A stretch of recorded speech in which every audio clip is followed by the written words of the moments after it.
안녕하세요. 그린빌 가족 여러분. 오늘 화요일 아침.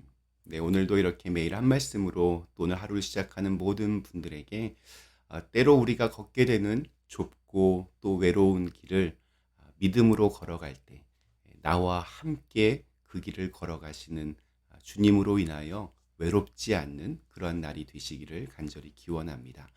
자, 오늘 저희는 예레미야 15장 우리 1절에서 11절의 말씀으로 함께 오늘 이 아침을 시작하도록 하겠습니다. 예레미야 15장 1절에서 11절의 말씀.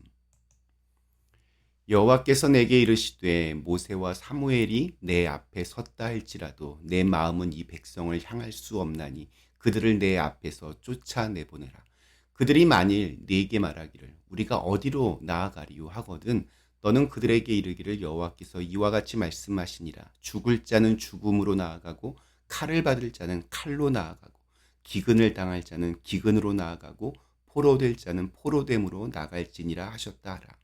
여호와의 말씀이니라. 내가 그들을 네 가지로 벌하리니 곧 죽이는 칼과 찢는 개와 삼켜 멸하는 공중의 새와 땅의 짐승으로 할 것이며 유다 왕 히스기야의 아들 므낫세가 예루살렘에 행한 것으로 말미암아 내가 그들을 세계 여러 민족 가운데에 흩으리라.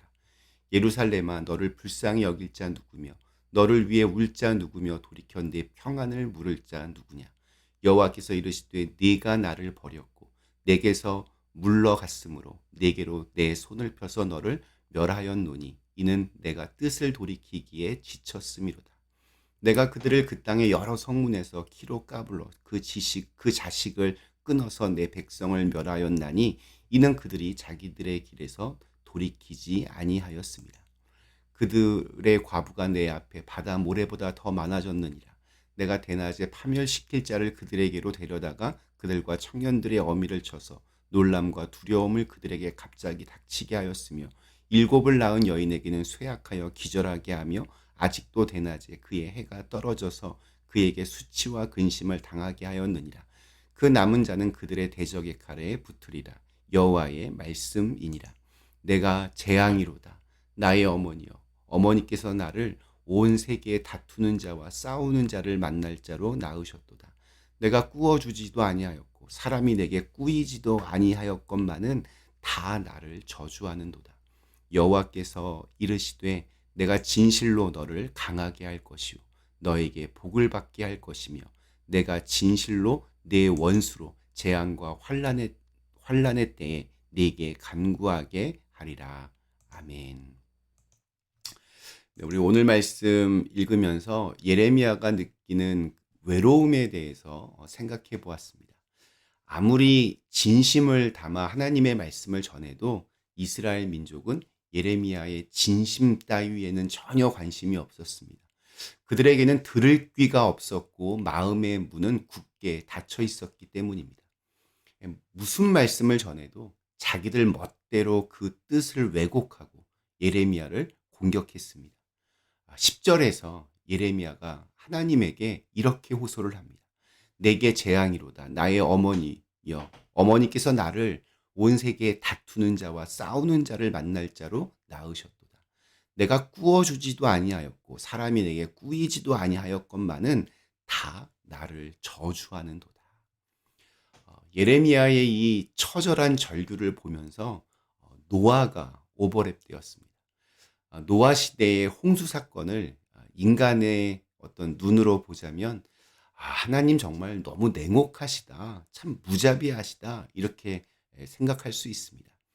사람을 창조해서 이렇게 번성하라고 축복하실 때는 언제고 남녀노소는 물론 지상의 모든 동물들까지 다 홍수를 통해서 모두 멸하시겠다는 하나님은 자비하시고 인자하신 분보다는 얼음같이 냉정하고 또 잔인해 보이시기까지 합니다.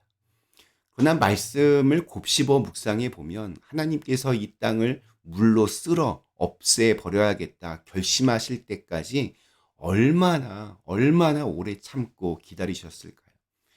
가슴 아픈 하나님의 마음도 이해가 됩니다. 하나님이 어느 날 갑자기 기분이 나빠져서 이렇게 세상을 심판하신 게 아닙니다. 노아를 통해서 끊임없이 말씀하셨습니다. 노아에게 방주를 짓게 하셨습니다. 정확한 기간은 알 수 없지만 유대 전승에 따르면 대략 100년에서 120년 정도 걸렸다고 합니다. 사람들이 노아를 찾아와서 조롱하고 비웃습니다. 그럴 때마다 노아는 하나님의 심판을 말했습니다. 그러나 어느 누구도 노아의 말을 귀담아 듣지 않았습니다. 결국 하나님의 심판이 임했을 때 노아의 가족만 구원받았습니다. 노아는 그때 마냥 기뻐했을까요? 자기 가족들만 구원의 방주 안에 있으니 그동안 자기를 무시하고 깔봤던 사람들이 물에 휩쓸려 가는 모습에 통쾌하고 짜릿함을 느꼈을까요? 지금도 기억나는 예전에 봤던 노아에 대한 영상물이 있습니다. 노아가 물에 떠내려가는 사람들을 구하기 위해서 안간힘을 쓰면서 손을 내미는데 큰 물결이 일어서 그냥 그 사람을 잡아삼킵니다. 또 이렇게 어두운 공간 안에서 죽어가는 사람들의 그 비명 소리에 자책감을 느끼며 혼자 절규하는 그런 노아의 모습도 봤습니다. 굉장히 저 개인적으로 인상적이었던 영상이었습니다. 저는 실제로도 노아는 그랬을 것 같습니다. 하나님의 심판을 경고했을 때도 그는 혼자였고 또 구원을 받았을 때에도 그는 혼자였습니다. 홀로 남겨졌다. 굉장히 큰 두려움이 몰려옵니다. 예레미야도 비슷한 심정이었습니다. 아무도 자신의 말을 듣지 않았고 임박한 하나님의 심판을 아주 우습게들 여겼습니다. 오늘 읽은 말씀의 대부분은 하나님이 더 이상 참지 않고 기다리지 않고 이스라엘을 심판하시겠다는 내용으로 가득합니다. 우리 1절에서 보면 모세나 사무엘이 백성들을 위해서 하나님 앞에서 중보해도 내쫓을 거라고 그렇게 단호하게 말씀하십니다. 3절에서는 심판이 어떻게 임하는지 구체적으로 4가지를 말씀하십니다. 쉽게 말하면 먼저는 전쟁에서 칼로 죽임을 당할 것이며 다음에는 그 시체를 개가 끌고 다닐 것이며 그 다음 공중의 새들이 그 시체를 쪼아 먹을 것이며 마지막으로 남아있는 것들은 들짐승이 삼켜 버릴 것이다. 너무나도 끔찍하고 비참한 그러한 말씀을 하십니다. 그러나 홍수의 심판 때 신실한 노아를 이렇게 지켜보시며 그를 구원하셨던 하나님은 예레미야에게 11절에서 이런 말씀을 하십니다. 여호와께서 이르시되 내가 진실로 너를 강하게 할 것이요 너에게 복을 받게 할 것이며 내가 진실로 네 원수로 재앙과 환난의 때에 내게 간구하게 하리라. 진리는 외로운 것입니다. 누군가를 돕는다는 것, 또 누군가를 사랑한다는 것도 어찌 보면 참 외로운 일입니다. 아들을 이렇게 군대 보내고 부모들이 이렇게 모인 카톡방에서 누군가가 이런 글을 썼습니다. 요새는 군대에도 이렇게 전화를 쓸 수가 있으니 아들에게서 전화가 오기만을 아무리 기다려도 전화가 오지를 않습니다. 그래서 그 아들이 잘 지내는지 아들의 친구들에게 연락을 해보니까 친구들하고는 그 아들이 되게 자주 통화를 한다는 것을 알게 되었습니다. 부모에게는 전화하지 않고 친구들과는 이렇게 자주 통화한 사실을 알고는 너무나 섭섭해서 아주 짤막한 이런 글귀를 남겼습니다. 이 짝사랑은 언제까지 해야 하나요?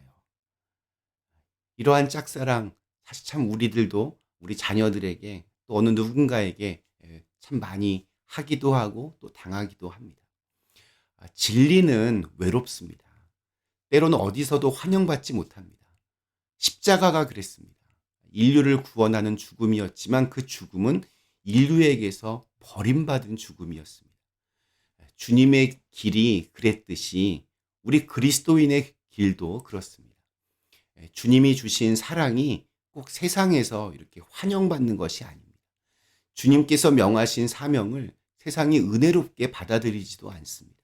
오히려 거부하고 멋대로 왜곡하고 심지어 공격할 수도 있습니다. 그러나 그리스도인의 사역은 상대방의 반응에 따라 좌우되는 것이 아닙니다. 오직 주님의 명령이기에 존재하는 것. 그것이 바로 사역입니다.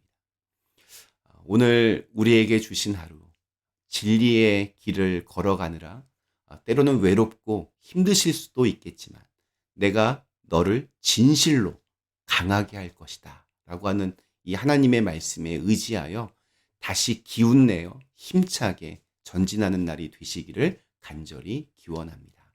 잠시 함께 기도하시겠습니다. 거룩하신 하나님, 때로는 진리의 길을 걸어가는 것이 쉽지 않고 또 혼자 너무 외로우고 또 그래서 두려워질 때도 참 많이 있습니다.